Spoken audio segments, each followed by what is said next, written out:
A Texas father carved a pentagram into his son's back on 12/12/12. Why? Well, he said 12/12/12 is a holy day. Here is the 911 audio from this incident. Take a listen. 100? Yes, ma'am. What's going on there? I shed some innocent blood. I'm sorry? I shed some innocent blood. Okay, what do you mean, sir? I inscribed a pentagram on my son. On your son?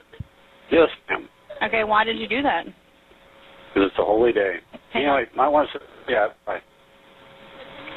And then he hangs up, yeah. Okay, so the police showed up. It turned out that the kid was there. He was shivering. He had no shirt on. 6-year-old kid.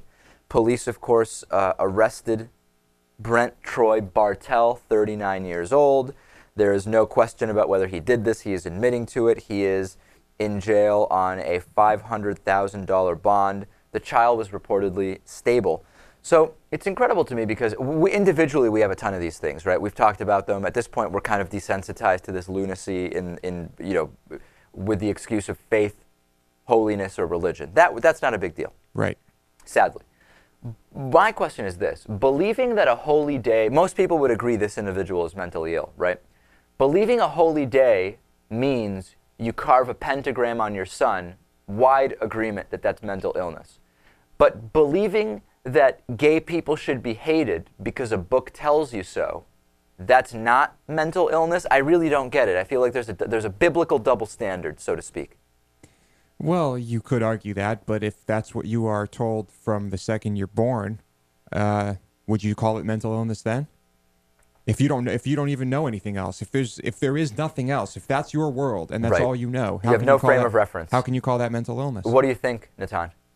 It's a pretty difficult question. I'm thinking it really is impossible to say it because there are places in the world that really are isolated from the rest of the world. They don't know, like Lewis is describing, how other people act. And in those places, they have a different definition of what is abnormal. And we would probably consider all of their behavior to be abnormal. So I don't think that this is an easy question. I have no answers for it. It is difficult. I don't have an answer either. Yeah. Clearly, in this instance, I think we can agree, mental illness. Yeah, imagine being 6 years old and the person you're supposed to be able to trust does this to you. I mean, I can't imagine the fear, confusion. This kid is definitely the victim of something that is truly sad and tragic. Oh, definitely.